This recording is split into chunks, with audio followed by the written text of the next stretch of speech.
नमस्कार, आप देख रहे हैं प्रथम स्वर। मैं राकेश रमन आपका स्वागत करता हूं। आज हम बात करेंगे बिहार की। क्यों नीतीश कुमार के ऊपर लगा हुआ एक दाग या एक टैग कहिए, पलटी मार का, उनको उनका पीछा करता है और गाहे बगाहे ये बातें उठकर लोगों के बीच में आ जाती है कि आखिर वजह इसकी क्या है। क्या नीतीश कुमार का स्वास्थ्य इसके कारण है? तो ये भी नहीं लगता, क्योंकि जब नीतीश जी स्वस्थ थे तब भी इस तरह की कुछ बातें हुई हैं। पीछे इतिहास रहा है। लेकिन इन दिनों और खासकर पिछले 10-15 दिनों से जिस तरह से खबरें उड़ उड़ कर यानी हर जगह केवल इसी बात की चर्चा कि नीतीश कुमार फिर पलटी मारेंगे, फिर पलटी मारेंगे।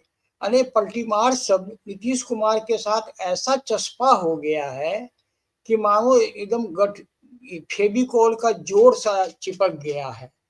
और इसी बातों को समझने की आज कोशिश करेंगे कि ये नीतीश कुमार के ऊपर लगा हुआ टैग एक मार्क के तरह, चाहे ISI मार्क की तरह जो चिपका हुआ है, वो आखिर क्या है। और इस चीज को समझने के लिए हमारे साथ जुड़ रहे हैं जनता दल यू के वरिष्ठ नेता मनोज लाल दास। मनु जी आपका स्वागत है। और राजनीतिक विश्लेषक प्रशांत जी आपका भी स्वागत है। धन्यवाद। वीडियो की शुरुआत में ही आप तमाम दर्शकों से विनम्र निवेदन कि प्लीज वीडियो को लाइक कीजिए, शेयर कीजिए और सब्सक्राइब कीजिए। अब आते हैं मुद्दे पे। और मनु जी आपके पास आए उसके पहले प्रशांत जी आपसे हम समझना चाहेंगे, ये जो हम लोग देख रहे हैं, ये सब चीज़ चल रहा है बिहार में। एक तो पहले सोशल मीडिया ने एक से एक भ्रामक खबरें प्रकाशित चलाई इस मामले को लेकर। फिर देखते देखते नेशनल मीडिया और हर जगह ये बात आने लगी, क्या नीतीश कुमार, क्या नीतीश कुमार। जबकि नीतीश कुमार पिछले कुछ महीनों से जब भी समक्ष आए मीडिया के या उन्होंने बयान दिया तो उन्होंने कहा है कि पूर्व में मुझसे गलतियां हुई थी, अब हम कहीं नहीं जाने वाले हैं। लेकिन फिर भी इधर इस तरह की खबरें फिर उड़ी। आखिर ये क्यों बार बार उड़ती है प्रशांत जी? सर, एक तो है कि 3-4 बार ऐसा हो चुका है और उसी को आधार बना के कुछ लोकल जो हैं यूट्यूबर्स वो लोग, और अब तो हम देख रहे हैं कि नेशनल मीडिया भी, चाहे वो प्रिंट मीडिया हो चाहे इलेक्ट्रॉनिक मीडिया हो, सब इसको सनसनीखेज तरीके से बता रहे हैं कि नीतीश कुमार जी फिर पलटी मारेंगे। खरमास बाद ये होने वाला है। दही चूड़ा का दिन यानी संक्रांति का जो दिन होता है 14 जनवरी को, उसका दही चूड़ा खाकर उसके बाद एक डिसीजन लेंगे जिसमें नया कुछ होगा।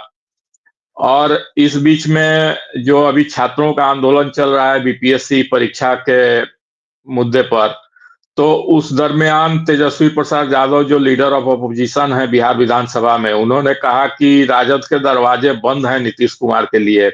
लेकिन अभी हाल फिलहाल में कल परसों में लालू जी का बयान आया, जो राष्ट्रीय अध्यक्ष हैं राजद के, कि हमारे दरवाजे नीतीश कुमार जी के लिए खुला है और वो आते हैं तो हम उनका पूरा बांह बिल्कुल। फैलाकर स्वागत करने के लिए तैयार हैं। तो ये सारी चीजें जो चल रही हैं, तो हमको लगता है कि यही सब चीजों को आधार बनाकर लोग अपना एक सनसनीखेज, अपना टीआरपी बढ़ाने वाली सारी खबरें चला रहे हैं। और अभी तक कोई ऐसा आधार जो जिसका कुछ कारण हो, बिना अकारण कोई घटना नहीं होती है, किसी कोई ना कोई कारण होता है किसी के चीज में, मूल में। तो वैसा कोई कारण अभी तक दिखाई नहीं पड़ रहा है। जी जी, हम लोग पीछे भी चर्चा किए थे कि कोई कारण, और हम तो उस दिन भी अडमेंट थे कि नीतीश जी न कहीं पलटी मारने वाले हैं न कुछ हैं। लेकिन फिर ये खबर चली तो फिर भी हम लोग अपने बात पे तो स्टैंड कर रहे हैं और अब तक हम लोगों की बात सच होती रही है। मनु जी, अब आपसे मेरा सवाल, कि हम लोग पिछले बार जब चर्चा कर रहे थे, मुश्किल से 5-7 दिन पहले ही, तो हमने भी बोला था कि कोई कारण नजर नहीं आता है। क्या आपसे जो मेरा सवाल है यही है, एकदम पॉइंटेड सवाल है, क्या आपको कोई ऐसा कारण लगता है कि ऐसा हो भी सकता है? जी मनु जी। देखिए राकेश जी, सबसे बड़ी बात यह है कि राजनीति अलग चीज होता है, सामाजिक के अलग चीज होता है, व्यक्तिगत अलग चीज होता है। हम पहले राजनीतिक चर्चा कर लें। लोग कहते हैं कि नीतीश कुमार जी इधर चले गए, उधर चले गए, इधर गए या उधर गए, तो सारे लोग इस जगह पर हमाम में सारे लोग नंगे हैं। आपने देखा होगा कि अगर हम भारतीय जनता पार्टी की ही बात कर लें, तो उनके राष्ट्रीय अध्यक्ष, उनके गृह मंत्री आए कि नीतीश जी के लिए दरवाजा बंद है।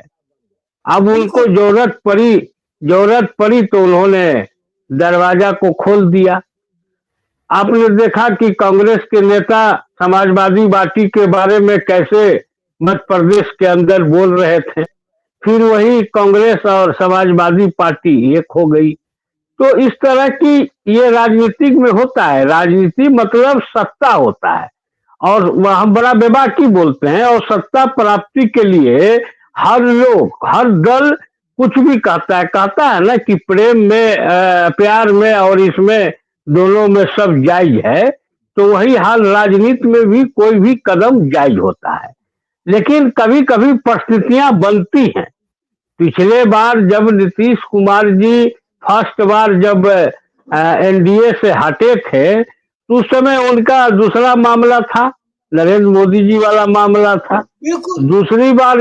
दूसरी बार जब वो हटे थे, एनडीए से चले थे, तो उस समय बड़ी, जिस तरह से अभी स्थानीय से लेकर नेशनल अखबार तक दिखा रही है, तो उस समय भी दिखाया जा रहा था कि जनता दल युग को तोड़ने की काम हो रहा है।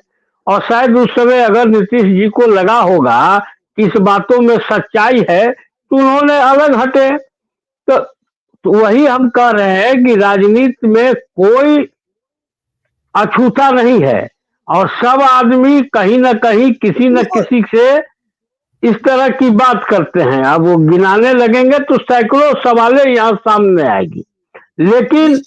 वर्तमान में बहुत तरह की बातें उठ रही है, बहुत तरह की बातें भी उठ रही है। केवल ये चीज ही नहीं उठ रहा है, बहुत तरह की बातें भी आ रही है इसी मीडिया में, सोशल मीडिया हो या कोई मीडिया हो। उसमें कहा जा रहा है कि नीतीश कुमार की पार्टी को बीजेपी तोड़ने जा रही है। तो बहुत तरह की बातचीत सामने आ जा रहा है। तो हम ये कह रहे हैं आपको कि परिस्थिति में कभी कुछ हो सकता है, वो बात अलग है। लेकिन अभी के डेट में, अभी के तिथि में हमको नहीं लगता है कि इस तरह की कोई बात है। प्रगति यात्रा में पहला दिन मुख्यमंत्री जी निकले तो कोई बीजेपी के नेता नहीं पहुंचे थे, तो तुरंत मीडिया में चलने लगा कि बिल्कुल बीजेपी ने अपनी दूरी बना ली, ये बना ली, वो बना ली। क्योंकि उस समय बीजेपी के तमाम हार्ड कोर के नेता जो थे, वो सूरज कुंड में बैठक में थे। वहां से बिल्कुल। आए तो फिर वो लोग ज्वाइन किए हैं। कल से या परसों से फिर गोपालगंज में दूसरी इनकी शुरू हो रही है, उसमें भाजपा के नेता नहीं, भी जा रहे मैं हैं। मनु जी, आपने सही कहा, इन सारी तथ्यों से तो जनता वाकिफ है। मैं उन गूढ़ सवालों की ओर आ रहा हूं कि आखिर ये जो टैग है, ये क्यों इस तरह से लगता है? और सारे लोग, हम लोग चूंकि, मैं भी चूंकि बिहार से ही बिलोंग करता हूं, और मैं, हम लोग जितना नीतीश कुमार को जानते हैं, शायद मीडिया में बैठे लोग जो बकबक कर रहे हैं वो कम जानते हैं। अभी भी कोई ऐसा कारण नजर नहीं आता जिस कारण वो खफा हो। लेकिन अब मेरा एक हार्ड कोर सवाल आपसे है, यदि आज नीतीश कुमार फिर पलटी मारने की सोचते हैं या मारते हैं, क्या आपकी पार्टी इंटैक्ट रह पाएगी? ये एक सवाल है, क्योंकि चर्चा इतनी हो रही है कि अब इस पर भी मंथन करना होगा। मैं आपसे पूछता हूँ। देखिए राकेश जी, यही सवाल उस समय भी उठा था जब 2014 में वो अलग हुए, लेकिन उस समय तो कोई आप दिखा दीजिए कि कोई कोई एमएलए या कोई एमपी जो है तो जदयू से इस्तीफा दे दिए हूँ, या अभी फिलहाल जब वो आए 2020 के बाद के चुनाव के बाद जब गए हैं तो उस समय भी था कि ये टूट जाएगी, वो टूट जाएगी, ऐसे हो जाएगा, वो हो जाएगा, फलना होगा। बीच में आरसीपी जी का भी बातचीत आया, हर अखबार ने लिखना शुरू कर दिया, हर मीडिया ने लिखना शुरू कर दिया, आरसीपी निकलेंगे तो जदयू टूट जाएगी, सारे एमएलए का एमपी का टिकट यही देते हैं, सारे इनके लोग हैं। और स्थिति तो ये हो गई कि जब आरसीपी ने रिजाइन की घोषणा किया तो उनके पीछे 2 पूर्व विधायक भी नहीं खड़े हुए।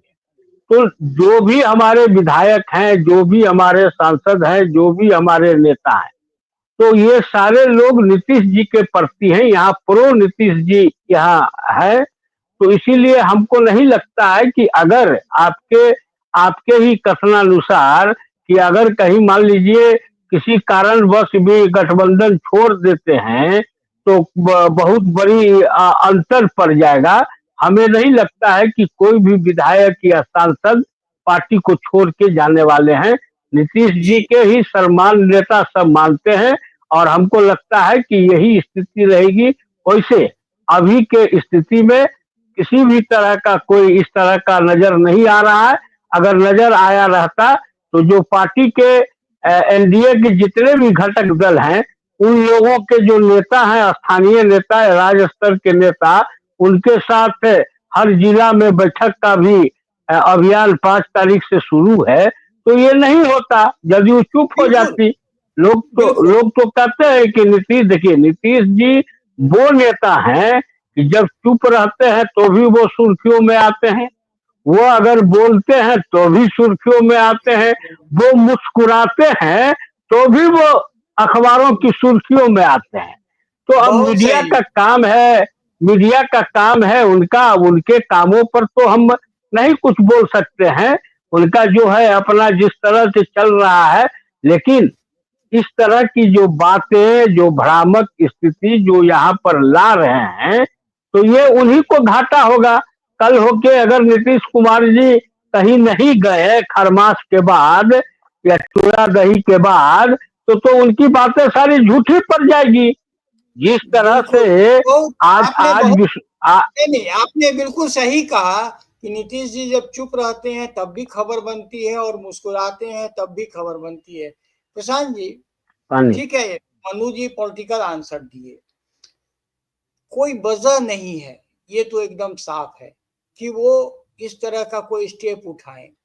और बीजेपी भी जब तक नीतीश जी हैं, बिहार उन्हीं के नाम पे चुनाव लड़ रही है और जैसा निर्देश है उनके तमाम दलों को, उनके नेताओं को, तो यहाँ तो कोई तरह का है नहीं।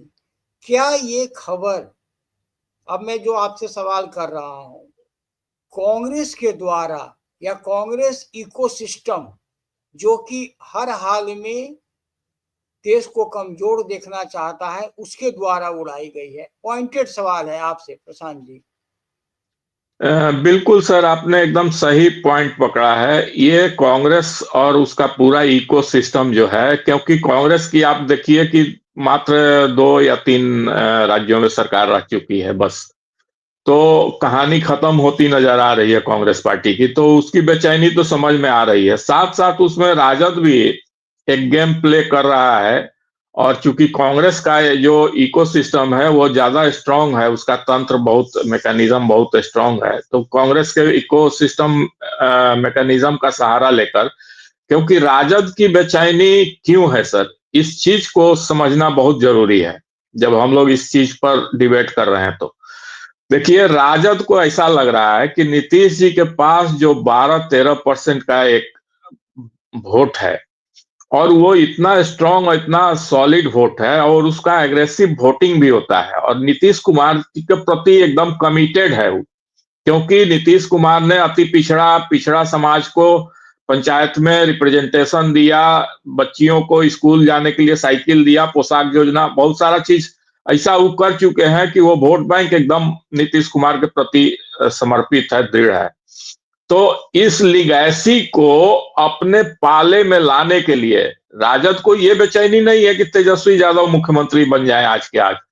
उसको है कि बाद में भी बनेंगे, नीतीश कुमार ही मुख्यमंत्री बने रहे जब तक वो चाहे या जब तक उनका स्वास्थ्य अलाउ करे या उनका जब तक जीवन रहे, जो भी हो उनका लिगैसी राजद को मिल जाए, इसके लिए राजद बहुत ज्यादा बेचैन है।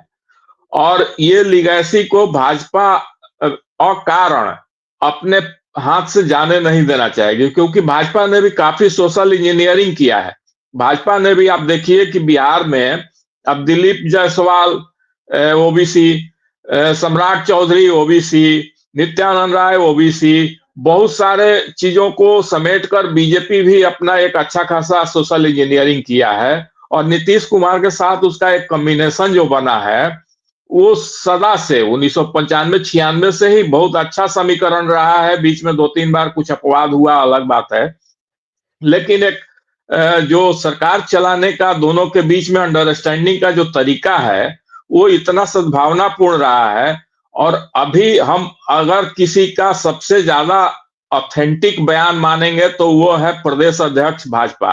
तो जब भाजपा के प्रदेश अध्यक्ष के मुंह से ये बात निकली है कई बार, अभी हाल फिलहाल में भी दिलीप जायसवाल हैं प्रदेश अध्यक्ष, कि हम लोग नीतीश कुमार के नेतृत्व में 2025 का चुनाव लड़ेंगे, तो अब इससे ज्यादा ऑथेंटिसिटी अब किसको हम मान सकते हैं।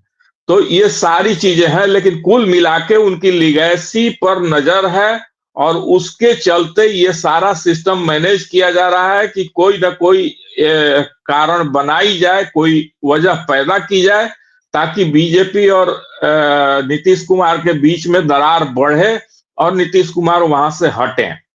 जी, आपने बहुत सही दिया, लेकिन आपने जो शुरुआत में कमेंट किया था कि तेजस्वी यादव के बयान और लालू यादव के बयान, तो यही फर्क है अनुभवी राजनेता और आज के नेता में। तेजस्वी यादव आज के हालात में बात कर रहे थे, जबकि लालू यादव जिस बात की ओर आप इशारा कर रहे हैं, लीगेसी की। नीतीश कुमार जब तक हैं, भाजपा उनके साथ दिख रही है। मैं भाजपा के मन की बात तो नहीं, कोई नहीं जानता, लेकिन जितने मेरी चर्चा जहां भी कहीं हो रही है बिहार को लेकर, तो भाजपा जब तक नीतीश जी चाहेंगे उनको कुछ नहीं कहने जा रही और उनके ही नेतृत्व में सारा कुछ बिहार में करेगी। तो ऐसे में कुछ हमें नहीं लगता कि कुछ बदलाव होने जा रहा है। मनु जी, आपसे मेरा आखिरी कमेंट ये रहेगा कि मैंने जो आकलन किया तेजस्वी के बयान और लालू के बयान को, और जो प्रशांत जी ने भी लिगेसी की बात की, इन बातों पर आप समराइज कीजिए। देखिए, सबसे बड़ी बात ये है कि प्रशांत जी ने कहा कि नीतीश कुमार जी का एक अलग वोट बैंक है।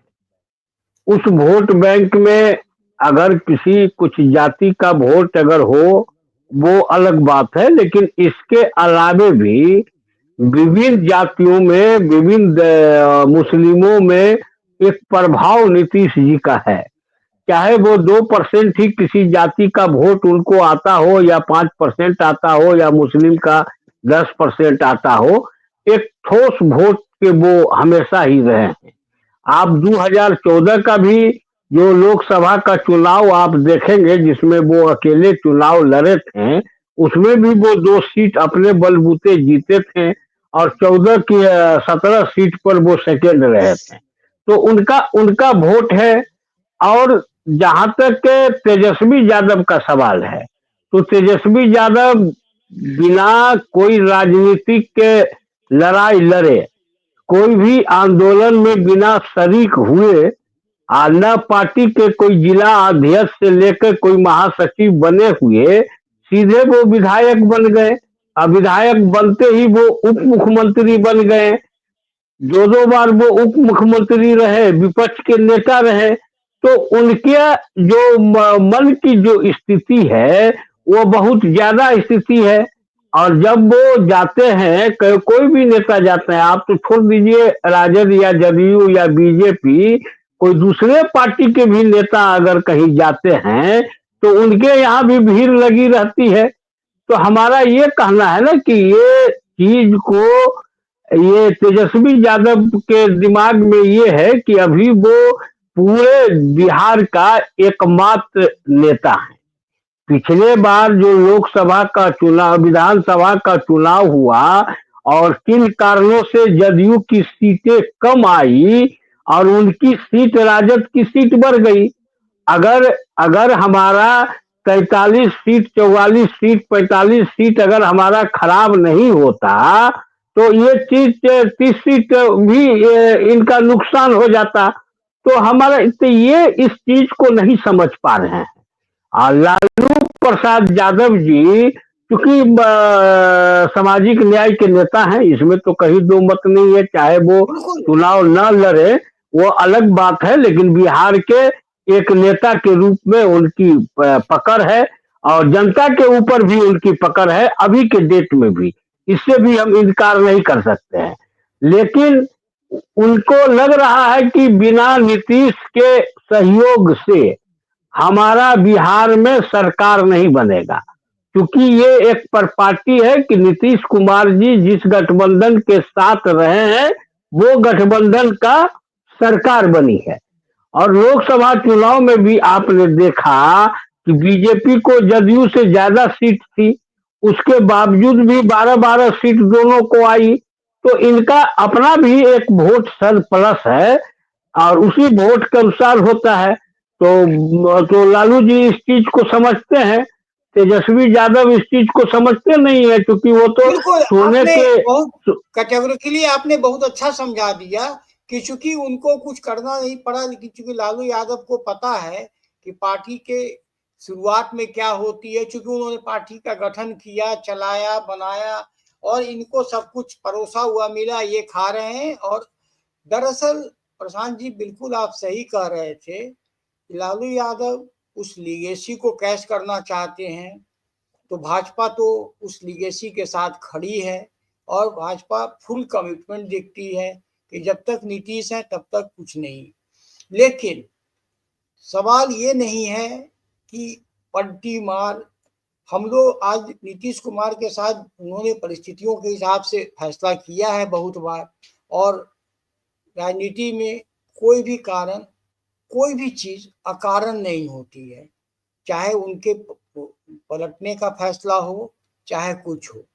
अगर नीतीश कुमार के इच्छा के विरुद्ध कुछ होगा तभी उनको दुख लगेगा। और अभी जिस तरह से बिहार के लिए केंद्र सरकार ने बढ़कर सहयोग किया है वहाँ के विभिन्न परियोजनाओं के लिए, वैसे में मैं नहीं समझता कि नीतीश कुमार भी चाहेंगे कुछ इस तरह के मामले डिस्टर्ब हो। क्योंकि अभी बिहार को जो कुछ मिला है, अगर कंप्लीट हो जाते हैं वो सारे प्रोजेक्ट, तो बिहार निश्चित रूप से काफी आगे बढ़ता हुआ दिखेगा। हम लोग आज इसी बात को समझने की कोशिश कर रहे थे कि क्यों नीतीश कुमार के साथ पलटीमार टैग, लेकिन जितना टैग है नहीं उससे ज्यादा कर कर एक षड्यंत्र के तहत विपक्ष के द्वारा इस चीज को पोस्चरिंग की जा रही है। और मैं समझता हूं कि 14 जनवरी तक इस तरह की पोस्चरिंग की जाएगी।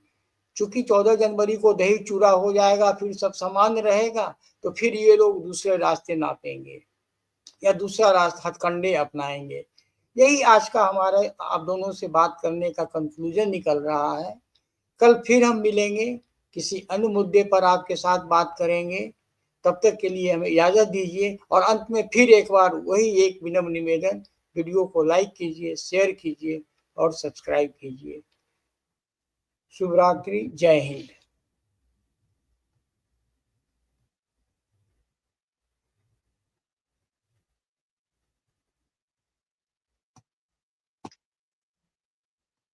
अभी